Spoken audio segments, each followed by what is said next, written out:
Hello বন্ধুরা, আজ আবার একটা ছোট মাছের রেসিপি নিয়ে হাজির হয়ে গেলাম। এই মাছ খুবই টেস্টি হয়ে থাকে। চাপিলা মাছ বা খয়রা মাছ সবজি দিয়ে এবং ডালের বড়ি দিয়ে আজ আমি তোমাদের সাথে এই মাছের রেসিপি শেয়ার করছি। বেশ খানিকটা মাছ ভালোভাবে কেটে ধুয়ে পরিষ্কার করে নেওয়া হয়েছে। এর মধ্যে পরিমাণ মতো নুন হলুদ মাখিয়ে 10 মিনিটের জন্য আমি ম্যারিনেট করে রেখে দেব। 10 মিনিট সময়। আর এই মাছ একটু নরম হয়, তাই নুন হলুদ খুব সাবধানে মাখতে হবে।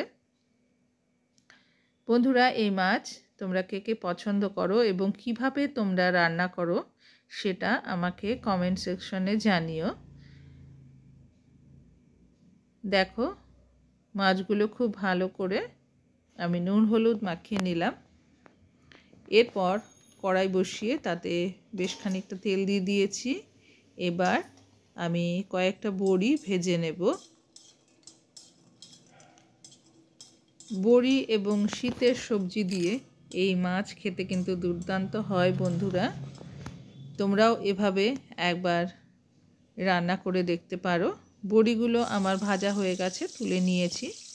এরপর আরও কিছুটা কড়াইতে সর্ষের তেল দিয়ে দেখো এক এক করে মাছগুলো দিয়ে দিচ্ছি। আমি যতটা মাছ নিয়েছি আমি 2 ব্যাচে মাছগুলো ভেজে নেব। মাছগুলো আমি 2 পাশ উল্টে পাল্টে হালকা করে ভেজে নেব। দেখো বন্ধুরা, আমি সমস্ত মাছগুলোই ভেজে একটা পাত্রে তুলে নিয়েছি। আর কেটে নিয়েছি বেগুন, আলু এবং শিম। কড়াইতে তেল দিয়ে আমি একটা পেঁয়াজ কুচি করে রেখেছিলাম, এটা ফোড়নের জন্য দিয়ে দিলাম। এবার বেশ ভালোভাবে পেঁয়াজ ভেজে নেব, যাতে পেঁয়াজের কাঁচা গন্ধ আর না পাওয়া যায়। এর মধ্যে দিয়ে দিলাম কিছুটা কালো জিরে। এই মাছ কিন্তু কালো জিরে ফোড়ন দিয়ে খেতে সত্যি দুর্দান্ত হয়। কালো জিরে এবং পেঁয়াজ খুব ভালো করে নেড়েচেড়ে ফোড়নটা দিয়ে দিলাম। দেখো বন্ধুরা, এবার আমি কেটে রাখা শিম, আলু এবং বেগুন 3 রকমের সবজি দিয়ে আমি রান্না করছি। তোমরা চাইলে আরও অন্যান্য সবজিও ইউজ করতে পারো। দেখো, আমি সবজিগুলো দিয়ে ভালো করে নেড়েচেড়ে নিলাম। এর মধ্যে এবার দিয়ে দেব পরিমাণ মতো নুন এবং পরিমাণ মতো হলুদ। নুন হলুদ দিয়ে আবার সবজিগুলো খুব ভালো করে আমি নেড়েচেড়ে নিচ্ছি। শীতে এখন বিভিন্ন ধরনের সবজি পাওয়া যায়, আর এখনকার সবজির খুব টেস্টও পাওয়া যায় কিন্তু, তাই না বন্ধুরা? নেড়েচেড়ে নিয়ে আমি এবার ঢাকা দিয়ে মোটামুটি 3-4 মিনিট রান্না করে নিয়েছি। ঢাকা খুলে নিয়েছি। 3 থেকে 4 মিনিট পর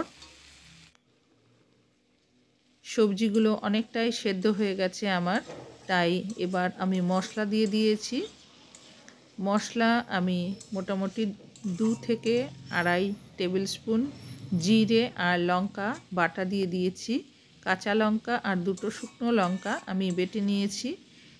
বন্ধুরা, আপনারা আপনাদের প্রয়োজন মতো বা স্বাদ মতো এই ঝালের পরিমাণটা দিতে পারেন। মশলা খুব ভালোভাবে সবজির সাথে কষিয়ে নিতে হবে। দেখুন বন্ধুরা, মশলা আমার খুব ভালোভাবে কষিয়ে নেওয়া হয়েছে। এবার আমি এর মধ্যে দিয়ে দেব পরিমাণ মতো জল। এটা আমি ঝোল করব, তাই জলের পরিমাণটা সেই বুঝেই আমি দিয়েছি। জল দিয়ে আমি আবার সবজির সাথে খুব ভালো করে নেড়ে নিয়েছি। আর এর মধ্যে দিয়ে দিলাম আবার সামান্য একটু নুন দিয়ে নেড়ে চেড়ে নিচ্ছি। ঝোল ফুটে উঠেছে।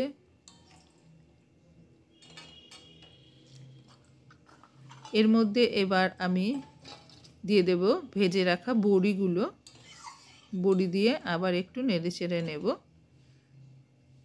আবার মোটামুটি 2 মিনিট মতো ফুটিয়ে নিয়ে 2 থেকে 3 মিনিট মতো আমি বড়ি দেওয়ার পর ফুটিয়ে নিলাম, আর মাছগুলো, ভেজে রাখা মাছগুলো দিয়ে দিলাম। এই মাছ দিয়ে খুব বেশি সময় ফোটানোর প্রয়োজন নেই, কেননা এই মাছ একটু নরম ধরনের হয়। তাই মাছ দিয়ে ভালো করে মাছগুলো দেখো ঝোলের মধ্যে নেড়ে চেড়ে ডুবিয়ে দিলাম। আবার 3 থেকে 4 মিনিট ফুটিয়ে নিয়েছি। রান্নাটা প্রায় শেষ পর্যায়ে চলে এসেছে। বন্ধুরা, তোমাদের এই রেসিপিটি কেমন লেগেছে আমাকে কমেন্ট করে অবশ্যই জানিও। রান্নাটা আমার কমপ্লিট হয়ে গেছে, একটা পাত্রে তুলে নিয়েছি। দেখতেও বেশ সুন্দর হয়েছে।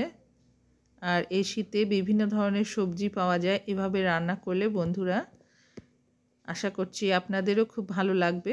আপনারা অবশ্যই একবার ট্রাই করে দেখবেন। আর নতুন পুরনো সকল বন্ধুদেরকে জানাই অসংখ্য ধন্যবাদ।